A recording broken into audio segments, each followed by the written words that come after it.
အားလုံးပဲမင်္ဂလာပါ Study in J Fiction မှာပြန်လည်ကြိုဆိုလိုက်ပါတယ်ကျွန်တော်တို့ဆန်းရှာမင်းတန်းဝတ္ထုလေးရဲ့အစကိုဆက်လက်လေ့လာကြည့်အောင်အခုဗီဒီယိုမှာတင်ဆက်ပေးမှာကတော့အပိုင်း3ဖြစ်ပါတယ်ကျောင်းသားရဲ့အိမ်ထဲကိုဝင်လိုက်တဲ့ခါတဂီရီဟာဝင်ချင်းမြင်ရတဲ့ဧကန်းအနေအထားကိုတစ်ချက်ဝေးကြည့်လိုက်တယ်ပစ္စည်းတွေပြန့်ကျဲရှုပ်ပွားမနေပေမဲ့စနစ်တကျမရှိသလိုခံစားရတယ်လက်မ40ကျော်လောက်ရှိမယ်ထင်ရတဲ့ plasma TV အကြီးကြီးတစ်လုံးကိုတွေ့ရတယ်။နိုင်ရင်တစ်ထောင်မှာကော့ဖ်ရိုက်တန်ထဲတဲ့အိတ်ကိုဖြစ်သလိုထားတာကိုတွေ့ရပြီးတော့ကလေးဖေရဲ့ဝါသနာတင်ပါရဲ့လို့တွေးလိုက်မိတယ်။ပြီးတော့ပီယန်နိုတစ်ခုလည်းထားသေးတယ်။ပီယန်နိုအဖုံးပေါ်မှာပစ္စည်းတွေတင်ထားတာမို့လို့မတိဖြစ်တာကြပြီတင်ပါရဲ့လို့မှတ်ချက်ပြုလိုက်တယ်။ဘယ်လိုပဲဖြစ်ဖြစ်ကြည့်ရတာတော့ပတ်စံရှိမိသားစုပုံစံပေါက်တယ်။ကလေးကိုမူလာတန်းကလေးက private school မှာထားနိုင်တာမို့လို့လေဆိုပြီးတော့သူကကောက်ချက်ချလိုက်တယ်ဒီနေရာမှာ grammar အသုံးအနှုန်းလေးတစ်ခုကိုလေ့လာကြမယ်ချီးကျူးတယ်လေးစားတယ်လို့ဖော်ပြခြင်းတဲ့အခါမျိုးမှာသုံးလေးရှိပါတယ်ခိုဒိုမို小学校から私立学校に通わせるだけあって家族は裕福に違いないမူလာတန်းကလေးက private school မှာထားနိုင်တာမို့လို့မိဘတွေကချမ်းသာတာတော့မလွယ်ဘူးဒါခေတ်အပ်တဲ့အတွက်ကြောင့်လို့အဓိပ္ပာယ်ရပြီးအကြောင်းရင်းကိုအလေးနဲ့ထားပြီးဖော်ပြတဲ့အခါမှာသုံးပါတယ်ခါရနော်တဲ့စတဲ့စကားလုံးတွေအစားသုံးတယ်လို့အလွယ်မှတ်လို့ရပါတယ်ဆိုလိုချင်တဲ့အဓိပ္ပာယ်ကအတူတူပဲမဲ့ခြားကြောင်းဖွဲ့စည်းပုံကိုပြောင်းပြီးတော့ဒါကင်းတော့ခုတ်တော့အားလို့သုံးတာလည်းရှိပါတယ်သူကစကားပိုလှပါတယ်အလကားတော့မဟုတ်ဘူးလို့မြန်မာလိုပြန်ရင်လှမယ်ထင်ပါတယ်နမူနာလေးတွေနဲ့မှတ်ကြည့်ရအောင်彼はイギリスの大学に留学しただけあって英語が上手だသူကအင်္ဂလန်မှာတက္ကသိုလ်သွားတက်ခဲ့တာမို့လို့အင်္ဂလိပ်စာတော်တာပေါ့彼は英語が上手だイギリスの大学に留学しただけのことはあるသူကအင်္ဂလိပ်စာတော်တာပေါ့အင်္ဂလန်မှာတက္ကသိုလ်တက်ခဲ့တာအလကားတော့မဟုတ်ဘူးလေအဲကန်းကစပွဲကုံပေါ်မှာလဲစာအုပ်တွေအပုံသားဖြစ်နေတယ်အဲကန်းထဲမှာသူသတိထားမိသလောက်မိသားစုဓာတ်ပုံကိုချိတ်ထားတာမတွေ့မိဘူးလင်မယားနှစ်ယောက်သိမ့်မတိတ်ကြဘူးတင်ပါရဲ့မလိုအပ်ပဲစကားမမှားမိအောင်သတိထားရမယ်လို့တွေးနေမိတယ်အဲ့ဒီချိန်မှာအမေဖြစ်သူကခြေထောက်ကိုသတိထားနေမှာဖနှက်ဝစ်ထားလို့ပြဿနာတော့မရှိလောက်ဘူးတင်ပါတယ်ခုနကဒီကောင်လေးလေပန်းအိုးကိုခွဲပလိုက်တာအဲ့ဒါတွေရှင်းနေရတာနဲ့အချိန်ကြာသွားတာလို့ခါတဂီရီရဲ့အနောက်ကနေခြေနေကိုပြောပြတယ်အဲ့ဒါနဲ့ခါတဂီရီကလည်းစိတ်ထဲမှာလက်ဆက်သက်တော့ဓာကြောင့်ကိုတန်ရှင်းလုံးနေတာကြောင့်လက်အိတ်ကြီးဝစ်ပြီးတော့ထွက်လာတာကိုလို့သဘောပေါက်သွားတယ်ခုနကအိမ်ပြင်မှာရှိနေတော့ကကြားလိုက်ရတဲ့အမျိုးသမီးအော်တန်ကလည်းဓာကြောင့်ပဲနေမယ်လို့တွေးလိုက်မိတယ်ဒီလိုနဲ့အဲကန်းစပွဲမှာခါတဂီရီကတစ်ဖက်ကျောင်းသားလေးနဲ့အမေကတစ်ဖက်မျက်နှာချင်းဆိုင်ထိုင်လိုက်ကြတယ်ခါတဂီရီဘက်ကစကားကိုအစပြိုလိုက်တယ်သူ့ကိုယ်သူပြန်မိတ်ဆက်တယ်ဒီလှုပ်လှုပ်တာဘလောက်ကြာပြီဖြစ်ကြောင်းလက်ရှိတိုကျိုတက္ကသိုလ်ကတတိယနှစ်ကျောင်းသားဖြစ်ကြောင်းစသဖြင့်ပေါ့ကျောင်းသားနဲ့မိဘကလည်းသူပြောတာကိုခေါင်းငိမ်ပြီးတော့နားထောင်နေတယ်ဒါကသူကျောင်းသားအိမ်နေသွားတိုင်းတွေ့ကြုံရတဲ့ပုံစံပဲဒါပေမဲ့ခါတဂီရီရဲ့စိတ်ထဲမှာတခုခုတော့လွဲနေတယ်လို့ခံစားရတဲ့စိတ်ကလေးကိုဘလို့မှဖျောက်ဖျက်ပြစ်လို့မရခဲ့ဘူးသူကအားနဲ့မန်နဲ့သူ့ရဲ့အတွေ့အကြုံဘလို့ပြေဝကြောင်တခန်းတနာပြောဆိုနေပေမဲ့သူ့ရဲ့စကားတွေကနားထောင်နေတဲ့နှစ်ယောက်ရဲ့နားတွေကိုတကယ်ကောရောက်သွားရဲ့လားဆိုပြီးတော့တန်တရားဝင်နေမိတယ်ဒီနေရာမှာအရန်လှတဲ့အသုံးနှုန်းလှလေးတစ်ခုကိုမှတ်ကြမယ်一抹の違和感を拭えなかったတခုခုတော့လွဲနေတယ်လို့ခံစားရတဲ့စိတ်ကလေးကိုဘလို့မှဖျောက်ပြစ်လို့မရခဲ့ဘူး一抹ဆိုတာက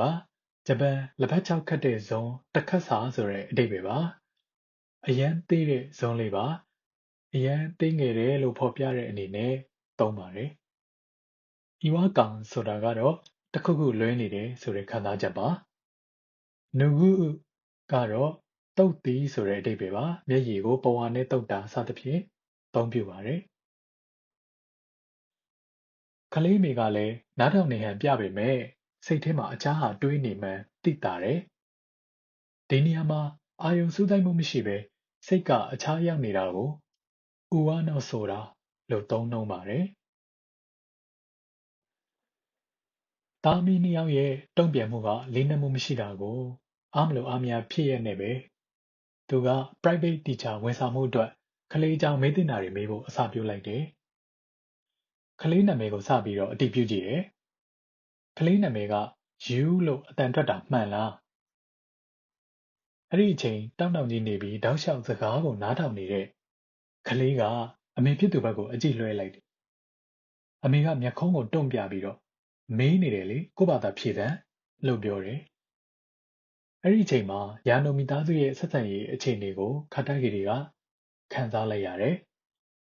ပညာရေးမှာစိတ်အားထက်သန်လုံးတဲ့အမေနဲ့အမေရဲ့မျက်နှာရိပ်မျက်နှာကဲကိုအမြဲကြည့်နေရတဲ့ကလေးဒါကမိသားစုတော်တော်များများမှာတွေ့ရလိမ့်ရှိတဲ့ပုံစံပဲလေ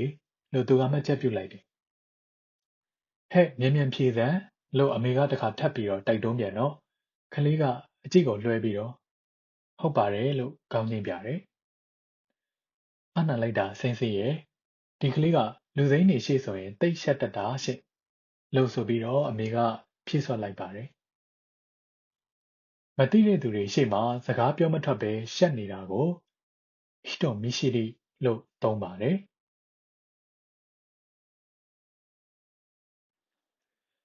ကောင်းလေးကသူ့ကိုတတိအတော်ထားပြီးစကားပြောနေပုံပဲလို့ခါတာဂီတီကတွေးနေတော့မှအမေဖြစ်သူကအာလာလာမေ့တော့မလို့စင်းစေးကိုရင်နှွေးတန်းချပေးရအောင်ပါပဲရင်နှွေးအိုးချတောက်မယ်မလားခါတာဂီတီစင်းစေးလို့အတန်ပြုလိုက်တယ်သူကဟုတ်ကဲလို့ဖြေလိုက်တော့ကလေးမေကမိဖို့ကြောင့်ဘက်ကိုဝင်သွားတယ်မိဖို့ကြောင့်ထဲကပြန်ထွက်လာတော့ရင်နှွေးခွက်တွေတင်ထားတဲ့ဘန်းတစ်ပန်းကိုကိုင်းလာတယ်ဒါပေမဲ့ရာဘာလက်အိတ်ကြီးကိုတော့မချွတ်တန်းဝတ်ထားသေးပဲချွတ်ဖို့မေ့နေတာတော့ဟုတ်မယ်မထင်ဘူးတမင်ရည်ရွယ်ချက်တစ်ခုခုရှိလို့ဝတ်ထားတာနေမယ်လို့ခါတာဂီရီကတွေးမိသွားတယ်ခါတာဂီရီရဲ့အကြည့်တွေကလက်အိတ်ပေါ်ရောက်နေတာကိုចောင်းသားအမေဖြစ်သူကရိပ်မိသွားတဲ့အခါတကယ်တော့လေအရင်ရက်ကညတာချက်ရင်းနဲ့လက်မှာအပူလောင်ဒဏ်ရာရသွားတာဒဏ်ရာကိုအခြားလူကိုမပြချင်လို့လေအခုလိုလက်အိတ်ဝတ်ထားတာလို့ပြောတယ်အော်နားလည်ပြီဒါကြောင့်ကိုဆိုပြီးတော့ခါတာဂီရီကစိတ်ထဲမှာရှင်းသွားတယ်ခါတာဂီရီကဆက်ပြီးတော့စာအကြောင်းမပြောခင်ကလေးရဲ့ဝါသနာအကြောင်းအရင်ပြောရအောင်ဖုန်းထဲမှာတော့ရေကူးတာရဲ့ပီယန်နိုတီးတာရဲ့လို့ကြားရတယ်ဟုတ်လားပီယန်နိုတီးတဲ့ရင်တခုခုတီးပြမလားဆိုပြီးတော့ចောင်းသားလေးနဲ့တရင်တနည်းပြောစရာရလိုရညာစကားလမ်းကြောင်းပြောင်းကြည့်တယ်အဲ့ဒီအချိန်အမေကလည်းဟုတ်သားပဲတီးကြည့်ပါလားခုတလောလေ့ကျင့်နေတဲ့တခြင်းရှိတယ်ဆိုလို့ဘေးကနေတွန်းအားပေးတယ်ဒီတစ်ခါမှလည်းကလေးကပါဇက်ကိုတင်းတင်းကြပ်ကြပ်စီထားပြီးတော့ခေါင်းခါတယ်အဲ့ဒီအချိန်အမေကဒေါသထွက်လာပြီးတော့အော်ဒီကလေးကတော့ပြောလို့ကိုမရဘူးတေချာလှုပ်ဆန်းလို့ကျိမ်းမောင်းလိုက်တယ်ရှေ့မှာရှိနေတဲ့ခါတာဂီဒီကပဲကြပြကြရနဲ့မဟုတ်တာကျွန်တော်ကရုတ်တရက်ပောက်ကြရတွေတောင်းဆိုလိုက်ပြီလို့တောင်းပန်ပါတယ်ဆိုပြီးတော့စကားကိုလွှဲရတယ်ကဲဒီတစ်ခါအမေကိုမေးခွန်းမေးပါမယ်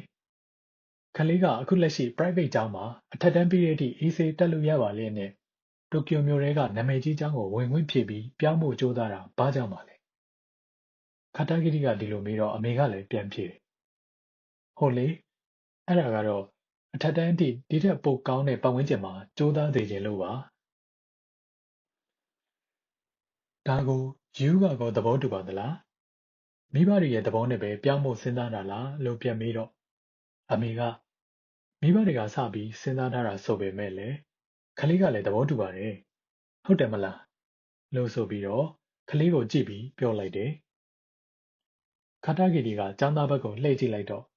ចောင်းသားကသူ့ကိုစူးစူးဆိုင်ဆိုင်ကြည့်နေတယ်သူ့ရဲ့မျက်လုံးတွေကတခုခုကိုပြောချင်နေသလိုခါတာဂီကကျောင်းသားလေးရဲ့အကြည့်တွေကအမှန်တော့သားကအဲ့ဒီကျောင်းကိုဝင်ခွင့်မဖြေချင်ဘူးလူကြီးတွေကဇွတ်လုံနေတာလို့ပြောချင်နေတာလားမသိဘူးလို့ဗဟေဒီဖြစ်ရနေပဲ ကျောင်းသားစီကအကြည့်ကိုလွှဲလိုက်တယ်ဒီနေရာမှာမျက်လုံးအကြည့်နဲ့ပတ်သက်တဲ့စကားလုံးတွေမှတ်ကြည့်ရအောင်行視するဒါကမျက်တောင်မခတ်တန်းစူးစူးဆိုင်ဆိုင်ကြည့်သည်လို့အဓိပ္ပာယ်ရပါတယ်視線をそらすအကြည့်လွှဲသည်လို့အဓိပ္ပာယ်ရပါတယ်ဒီနေ့ကျွန်တော်နဲ့တွေ့ပြီး private teacher အပ်ဖို့ဆွေးနွေးတာကိုနိုင်ငံခြားကိုအလုပ်ခီးထွက်နေတဲ့အမျိုးသားကိုအသိပေးထားပါသလားခါတဂရီကအမေကိုထပ်မေးပြန်တယ်လင်မယားနှစ်ယောက်ဆက်ဆံရေးအဆင်ပြေတယ်မှပြေမယ်ဆိုပေမဲ့ဆရာကိစ္စနဲ့ပတ်သက်ပြီးနောက်နောင်ပြဿနာမဖြစ်အောင်ဒီကိစ္စကိုသိကြအောင်လို့ကြိုပြီးတော့မေးထားမှဖြစ်မယ်လို့သူကတွေးလိုက်တယ်အဲ့ဒီကအမေဖြစ်သူကတန်တရားမျက်လုံးနဲ့ခါတဂရီကိုကြည့်လိုက်ပြီးတော့နိုင်ငံခြားအလုပ်ခီးဟုတ်လားဖုန်းဆက်တုန်းကကျမဘယ်လောက်ထိပြောပြလိုက်မိပါလဲလို့စဉ်းစားနေတယ်